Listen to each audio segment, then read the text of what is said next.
Assalamualaikum warahmatullahi wabarakatuh. Kami dari kelompok 1 yang beranggotakan Syarifah Dalila, Anissa Ul Arifah, Cynthia Nurfizal, Muhammad Zidane Fasya, Afifah Balkis, Noval Haikal, Fadil Akbar, dan Ade Cika Fiona. Dengan dosen pembimbing yaitu Ibu Isana Meria Burhan dan Pak Fahmi Aulia. Kami akan membahas penyusunan rencana detail tata ruang kawasan atau RDTRK dan peraturan zonasi di BWP Perkotaan Banda Sakti. Pada kali ini kami akan membahas mengenai fakta dan analisis penyusunan RDTRK BWP Perkotaan Banda Sakti, yang mana terdapat beberapa analisis, yaitu yang pertama ada analisis struktur internal BWP, lalu ada analisis sumber daya alam dan fisik atau lingkungan BWP, lalu ada analisis sistem penggunaan lahan atau land use, lalu ada analisis kedudukan dan peran BWP dalam wilayah yang lebih luas. Lalu ada analisis sosial budaya, analisis kependudukan, analisis ekonomi dan sektor unggulan, analisis transportasi, analisis sumber daya buatan, analisis kondisi lingkungan binaan, analisis kelembagaan, dan terakhir ada analisis pembiayaan. Yang pertama adalah analisis struktur internal BWP. Berdasarkan peta pola ruang yang terdapat di RT/RW atau sebelah kiri dan peta pola ruang yang terdapat di sebelah kanan, yaitu peta pola ruang existing, terdapat beberapa kawasan yang tidak sesuai dengan RT/RW, yaitu kawasan kesehatan, perkantoran, pendidikan, terminal, RTH, dan RTNH. Lalu berikutnya ada pola permukiman yang terdapat di BWP Perkotaan Banda Sakti, yang mana pola permukiman mereka tumbuh secara organik, mengikuti jalan lokal dan kolektor. Lalu penyebarannya cenderung menyebar di pusat perkotaan. Lalu terdapat analisis sistem jaringan jalan, yang mana sarana dan prasarana umum yang terdapat di BWP Perkotaan Banda Sakti, penempatannya sudah sesuai dengan hierarki jalan yang sudah ada.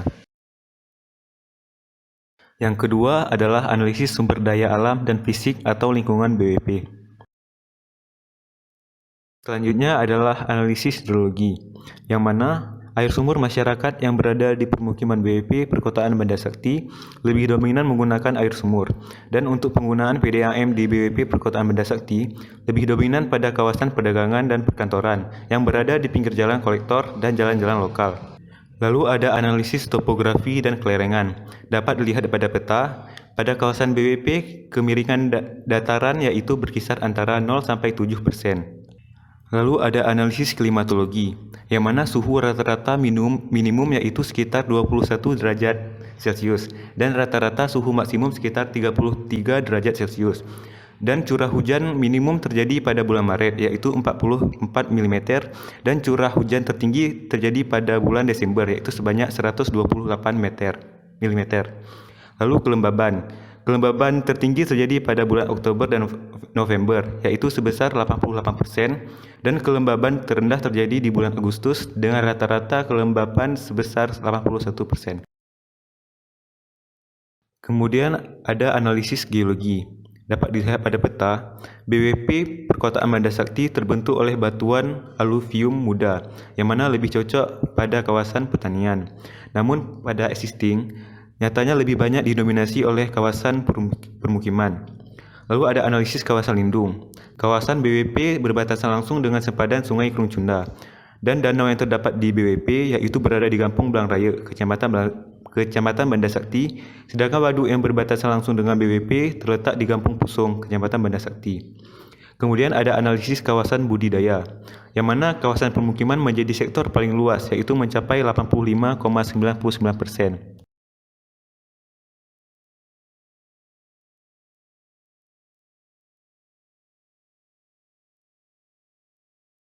Yang ketiga adalah analisis sistem penggunaan lahan atau land use. Yang pertama adalah analisis simpangan antara pola ruang dengan kondisi existing. Dapat dilihat pada peta, kawasan permukiman terdapat simpangan yaitu sebesar 6,1 hektar, lalu kawasan perkantoran mencapai 15,59 hektar, kawasan RTH 19,71 hektar, kawasan terminal 4,73 hektar, RTNH 1,75 hektar, pendidikan 2,72 hektar. Luas simpangan antara pola ruang dengan kondisi existing ialah sebesar 50,82 hektar atau sebesar 11,52% dari total luas lahan BWP Perkotaan Banda Sakti. Kemudian terdapat analisis SKL atau analisis satuan kemampuan lahan, yang mana output dari analisis ini ialah peta kemampuan lahan yang dapat dikembangkan pada BWP Perkotaan Banda Sakti, yang mana pertama kali ada SKL morfologi, yaitu 71% dari total luas lahan di BWP Perkotaan Banda Sakti merupakan kemampuan lahan dari morfologi tinggi. Kemudian adalah SKL kemudahan dikerjakan. Pada SKL ini, untuk melihat kemampuan lahan yang dapat mudah dibangun bangunan, yaitu 71% dari total luas lahan di BWP Perkotaan Banda Sakti merupakan lahan dengan kemudahan dikerjakan tinggi, dan 29%-nya kemudahan dikerjakan sedang. Yang ketiga adalah SKL kestabilan lereng, yang mana kestabilan lereng dari kawasan BWP Perkotaan Banda Sakti mencapai 71% kestabilan lereng tinggi dan 29% kestabilan lereng rendah. Yang keempat adalah SKL kestabilan pondasi, yang mana untuk melihat kestabilan pondasi jika dibangun di kawasan BWP Perkotaan Banda Sakti. 71% dari total luas lahan di BWP Perkotaan Banda Sakti merupakan lahan dengan kestabilan pondasi tinggi dan kestabilan pondasi sedang, yaitu 29%. Yang kelima adalah SKL ketersediaan air, yang mana 89% dari total luas lahan di BWP Perkotaan Banda Sakti merupakan ketersediaan air cukup, dan dapat dilihat pada peta, ketersediaan air tinggi itu berada pada kawasan sekitar sungai dan sekitar waduk.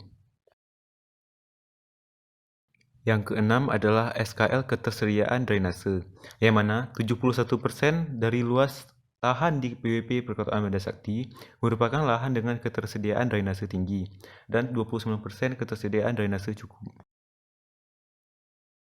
Yang ketujuh adalah SKL pembuangan limbah, yang mana 74% dari total luas lahan di BWP Perkotaan Banda Sakti merupakan pembuangan limbah rendah dan 26% pembuangan limbah kurang. Yang kedelapan adalah SKL potensi terhadap erosi, yang mana 71% dari total luas lahan di BWP Banda Sakti merupakan lahan dengan potensi erosi tinggi dan 29% potensi erosi cukup. Yang kesembilan adalah SKL terhadap bencana alam. Dapat dilihat pada peta, pada kawasan BWP Perkotaan Banda Sakti, terdapat 4 kampung yang potensi banjir tinggi, yaitu Kampung Tumpuk Tengah, Kampung Jawa Baru, Lancang Garap, dan Kuta Belang, dengan potensi banjir tinggi yaitu 12% dari total luas lahan di BWP Perkotaan Banda Sakti. Setelah melakukan 9 analisis tadi, didapatkanlah SKL kemampuan pengembangan di BWP, yang mana hasilnya itu ialah kemampuan pengembangan agak tinggi dengan skor yaitu 119. Analisis kedudukan dan peran BWP dalam wilayah yang lebih luas. Selanjutnya, analisis kedudukan dan keterkaitan sosial budaya dan demografi BWP pada wilayah yang lebih luas. Jadi, mayoritas penduduk yang ada di kawasan BWP Perkotaan Banda Sakti yaitu suku Aceh, di mana mayoritas agamanya merupakan agama Islam, dan mereka sangat menerapkan syariat Islam pada kegiatan sehari-harinya.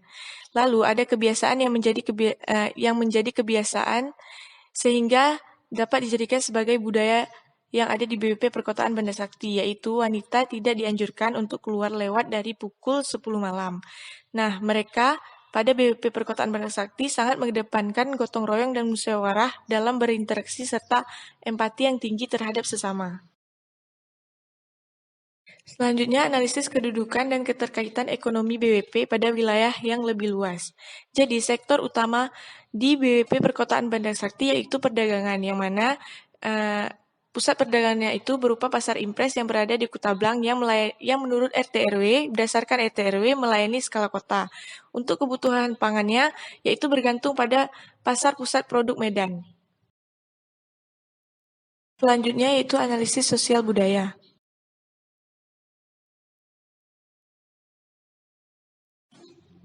Analisis sosial budaya yaitu yang pertama ada adat istiadat dan aktivitas masyarakat, yang mana masyarakatnya lebih menggunakan analisis kependudukan. Bahasa yaitu bahasa Aceh dan biasa melakukan kegiatan-kegiatan seperti pesiju dan tari yang mereka kedepankan yaitu tari Ranu Plampuan dan Saman. Kawasan dengan jumlah penduduk tertinggi yang ada sebelum di BWP berpuasa atau setelah dan juga selesai berpuasa, biasanya masyarakat di BWP Perkotaan Bandar Sati melakukan dengan tradisi yang bernama megang. Lalu ada yang kedua partisipasi masyarakat dan kepedulian terhadap lingkungan.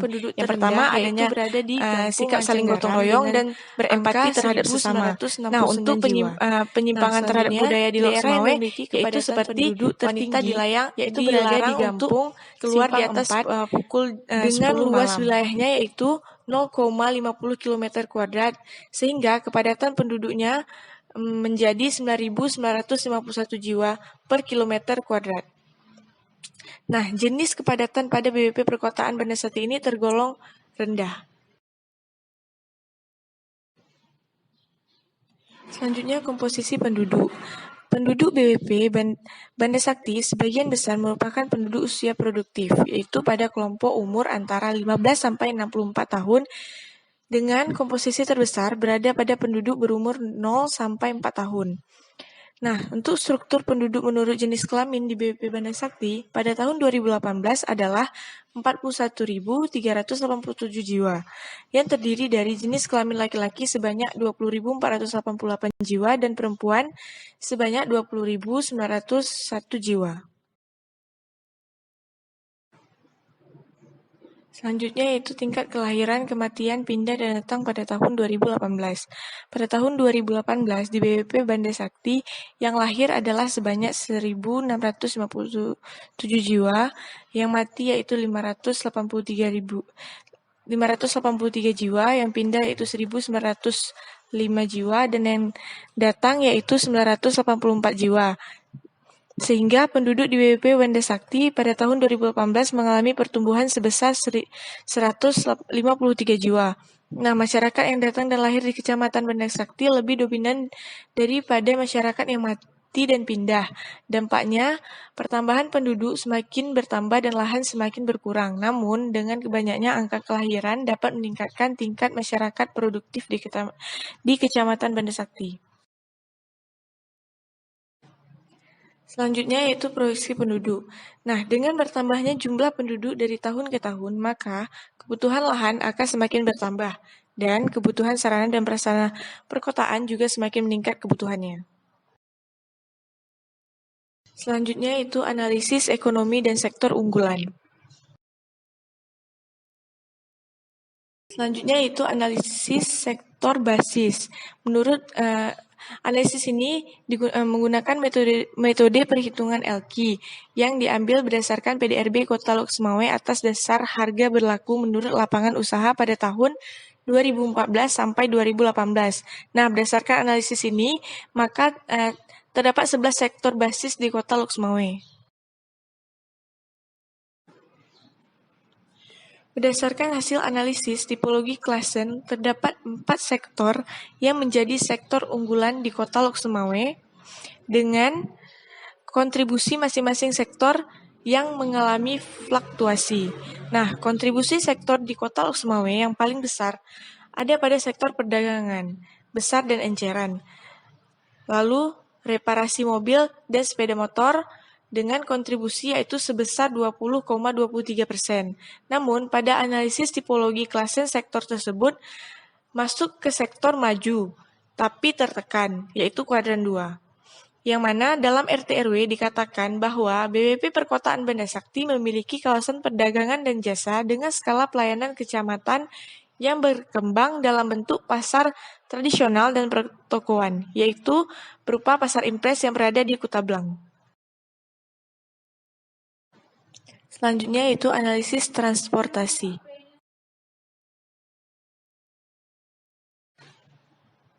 Nah, selanjutnya yaitu pusat kegiatan dominan.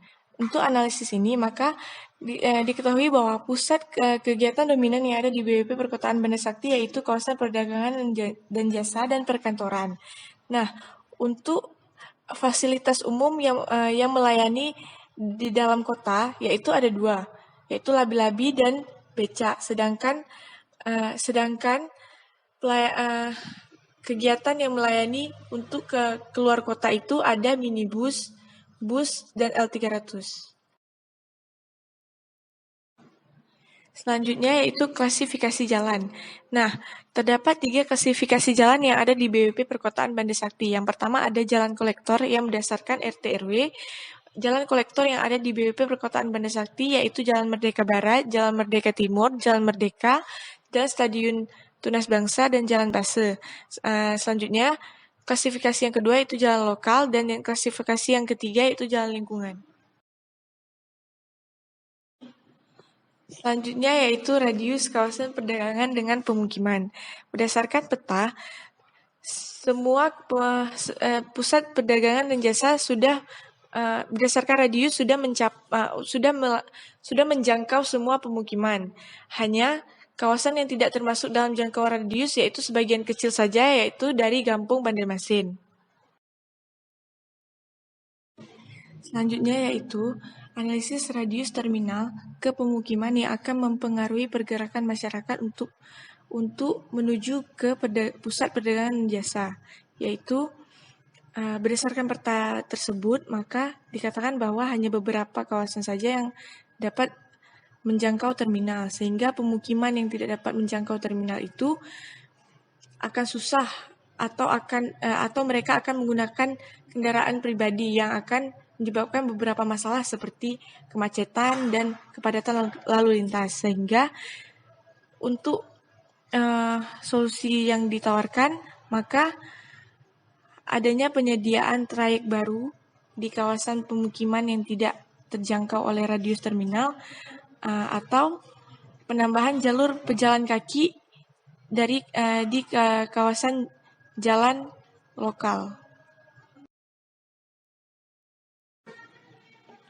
Selanjutnya yaitu analisis radius pelayanan kawasan perkantoran. Nah, berdasarkan peta, dapat dilihat bahwa hampir sepertiga dari BWP Perkotaan Banda Sakti tidak termasuk dalam jangkauan pelayanan perkantoran, yaitu diantaranya Kampung Uten Bayi, Kampung Banjarmasin, dan setengah Kampung Tumpuk Tengah.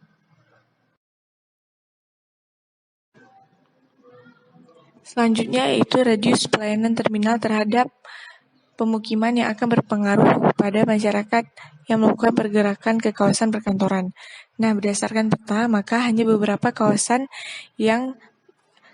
pemukiman yang terkena oleh radius jangkauan terminal.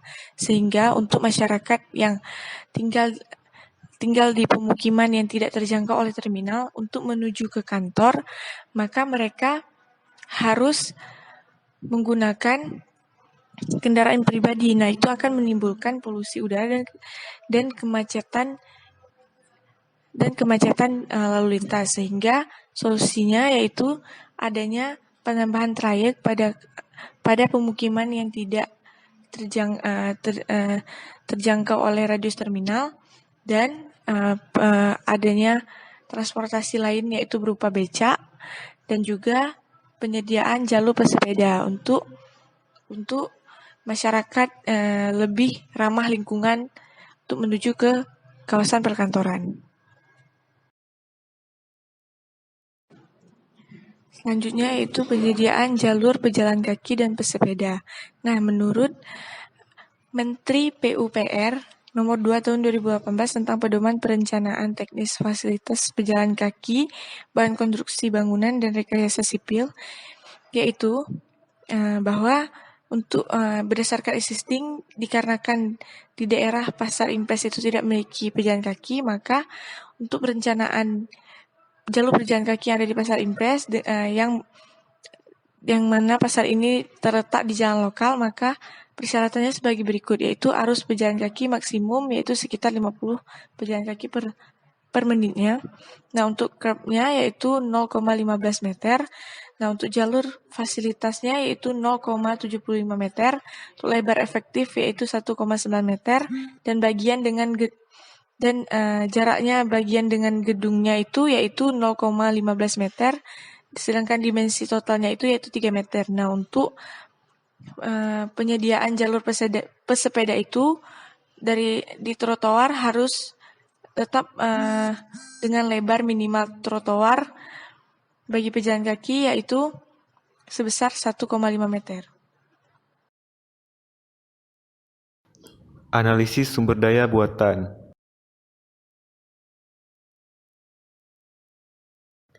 Lalu terdapat analisis sistem prasarana wilayah yang terbagi atas dua, yaitu sistem prasarana transportasi dan dua sistem prasarana air bersih. Yang pertama adalah analisis sistem prasarana transportasi. Kota Lok Sumawe merupakan kota transit atau bagian jalur lalu lintas Sumatera di mana dengan sektor perhubungan dapat mendorong kegiatan perekonomian daerah. Pada tahun 2017, kendaraan di Kota Lok Sumawe mencapai 2.689 unit dan kendaraan paling banyak yaitu kendaraan umum, yaitu berjumlah 1.502 unit. Dapat dilihat pada tabel yaitu jenis kendaraan berdasarkan kepemilikan yaitu umum dan pribadi, yang mana mobil barang merupakan jenis kendaraan paling banyak digunakan oleh masyarakat Kota Lok Sumawe. Prasarana jalan menunjukkan bahwa panjang jalan yang terdapat di Kota Lok Sumawe 352,47 km, terdiri dari 23,3 km jalan negara dengan kondisi baik dan beraspal, 200,7 km jalan provinsi dengan kondisi keseluruhan baik sepanjang 4,60 km. Dalam kurun waktu 2015 sampai 2017, panjang jalan nasional provinsi dan kota dalam wilayah Kota Lok Sumawe tidak mengalami perubahan. 2. Analisis sistem prasarana air bersih. Kebutuhan akan air minum dipengaruhi oleh pertumbuhan penduduk dan juga kegiatan pada BWP Banda Sakti. Berikut adalah proyeksi kebutuhan air minum pada BWP Banda Sakti pada tahun 2020 sampai 2040. Tingkat kebutuhan air bersih yang tinggi pasti didukung oleh prasarana-prasarana yang membantu pendistribusian air bersih ke seluruh BWP, yaitu ada 3 prasarana, yaitu sumur gali, sumur pompa, dan tangki air bersih atau dari PAM. Berdasarkan unit existing, masih ada beberapa prasarana yang tidak memenuhi standar pelayanan, sehingga masih sangat diperlukan untuk terdistribusi ke seluruh BWP, seperti hidran umum, yang sangat bermanfaat bagi masyarakat komunal. Namun untuk penampungan air hujan, pada BWP terletak di Bandamasin, dalam bentuk danau kecil. Karena ukurannya yang luas, maka cakupan pelayanannya melayani satu kecamatan. Lalu terdapat analisis kondisi dan persebaran fasilitas wilayah, yaitu ada fasilitas pendidikan, kesehatan, peribadatan, perdagangan, dan jasa. Yang pertama adalah fasilitas kesehatan. Ditinjau dari ketersediaan sarana kesehatan, klinik atau dokter praktek, merupakan sarana kesehatan yang memiliki jumlah relatif besar dan tersebar di seluruh kampung BWP. Jumlah seluruh sarana kesehatan 86 unit, terdiri dari rumah sakit 4 unit, puskesmas 1 unit, kampung di Monogedong. Pustu 42 unit, Polindes 2 unit hanya di Gampung Monogedong dan Simpang 4, dan rumah bersalin dan praktik bidan sebanyak 16 unit. Berikut adalah peta radius pelayanan kawasan kesehatan. Dapat dilihat yang berwarna hijau adalah rumah sakit atau puskesmas, dan yang warna biru adalah radius pada jarak 1000 meter, yang kuning adalah 1250 meter, dan yang warna merah adalah 1500 meter. Yang kedua adalah fasilitas peribadatan.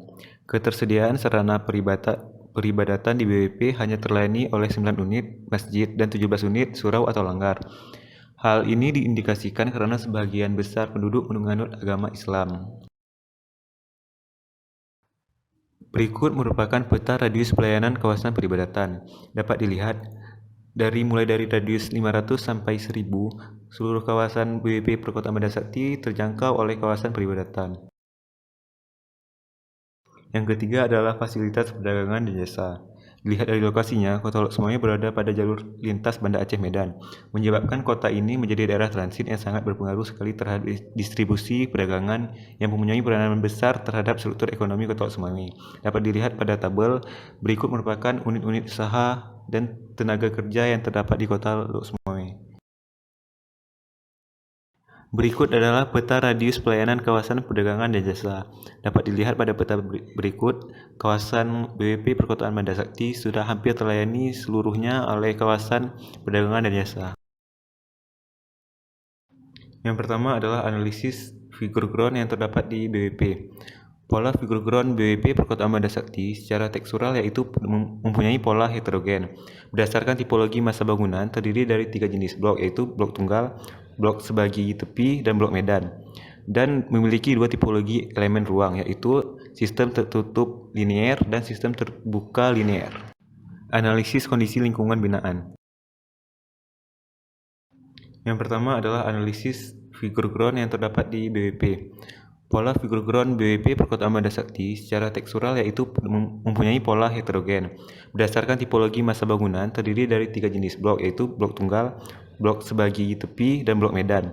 Dan memiliki 2 tipologi elemen ruang, yaitu sistem tertutup linier dan sistem terbuka linier. Yang kedua adalah analisis vista bangunan. Analisis vista bangunan terdiri atas 5 elemen of city, yaitu yang pertama adalah PED. PED di BWP Perkotaan Banda Sakti terdiri atas 2, yaitu jalan kolektor dan jalan lokal. Jalan kolektor terdiri atas Jalan Merdeka Barat, Jalan Merdeka Timur, Jalan Merdeka, Jalan Stadium Tunas Bangsa, dan Jalan Pasai. Elemen of city yang kedua yang terdapat di BWP yaitu ada Taman Riadah dan Islamic Center. Elemen of city yang terdapat di BWP yang ketiga adalah node, yaitu Simpang Budaran Kutablang.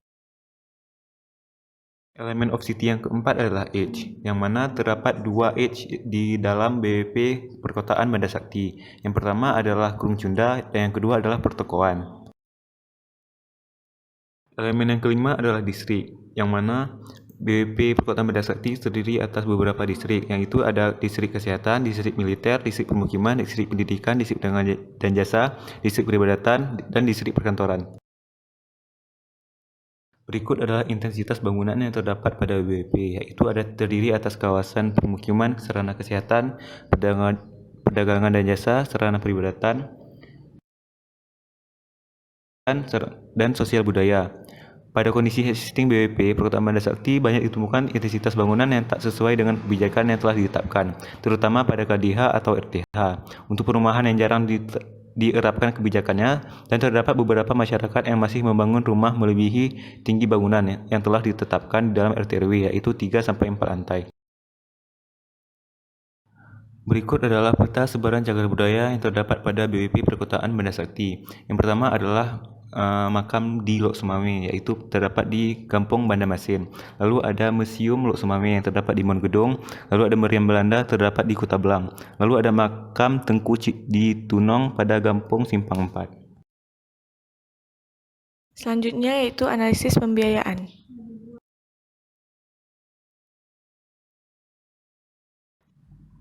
Yang pertama yaitu analisis alokasi dana desa Kota Lok Sumawe tahun 2019 yang berasal dari APBN.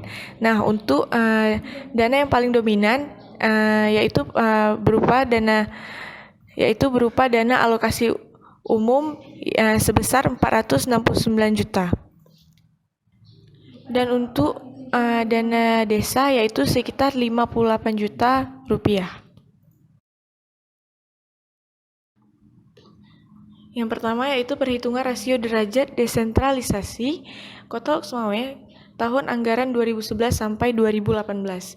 Nah, berdasarkan data berikut, dapat disimpulkan bahwa rasio derajat desentralisasi selama tahun 2011 sampai 2018 pada pemerintahan Kota Lok Sumawe masih sangat kurang dan karena masih berada di skala interval 0 sampai 10%. Hal ini menunjukkan bahwa PAD pemerintah Kota Lok Sumawe belum mampu untuk membiayai pembangunan daerah karena PAD Kota Lok Sumawe yang relatif kecil dibandingkan dengan pendapatan daerah Kota Lok Sumawe. Hal ini juga disebabkan karena kurangnya kesadaran masyarakat Kota Lok Sumawe untuk membayar pajak dan distribusi daerah lainnya yang merupakan sumber pendapatan PAD. Selanjutnya yaitu perhitungan rasio kemandirian keuangan daerah Kota Lok Sumawe tahun anggaran 2011 sampai 2018.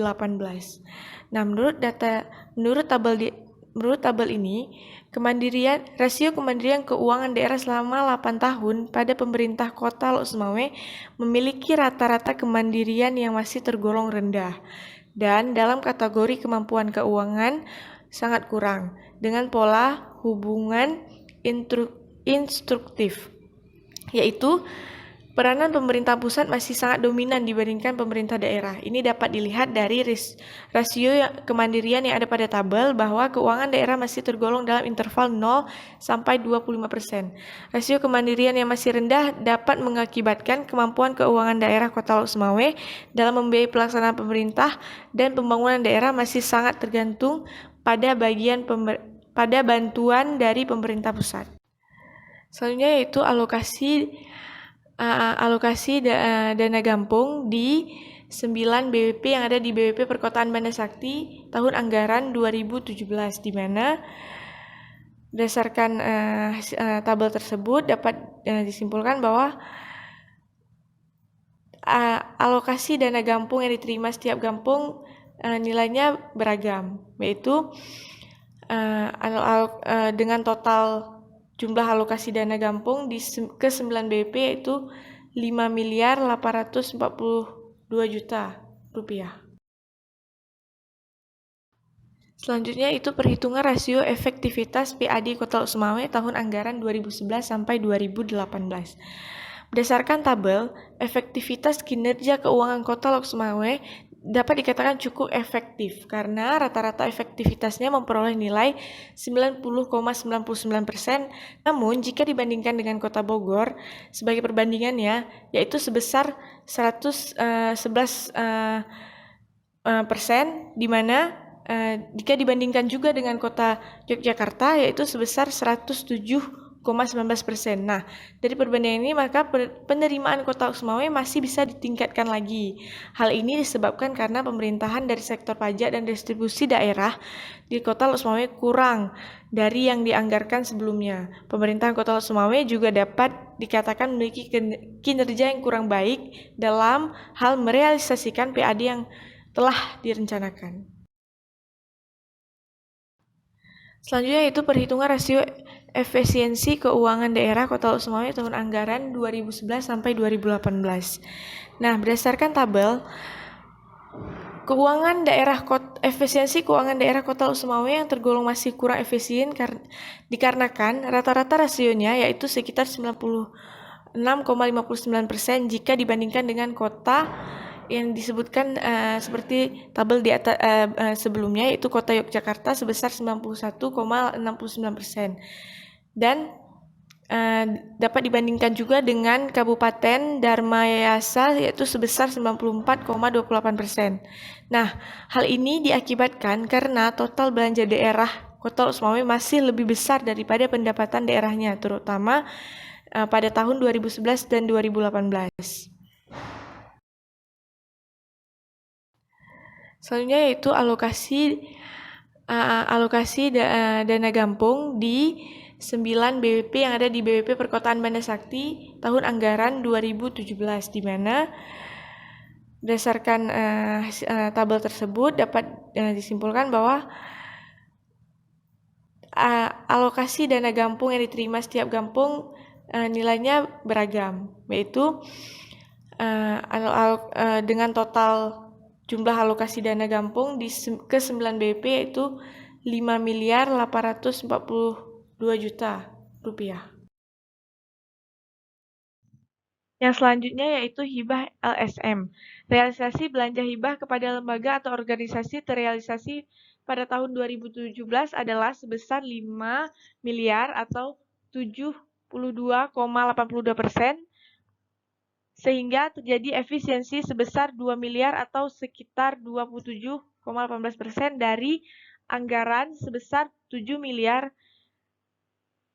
dan realisasi belanja hibah kepada lembaga atau organisasi ini pada tahun 2018 adalah sebesar 7 miliar atau sekitar 82,42%, dan terjadi efisiensi sebesar 1 miliar atau 17,58% dari anggaran sebesar 9 miliar rupiah.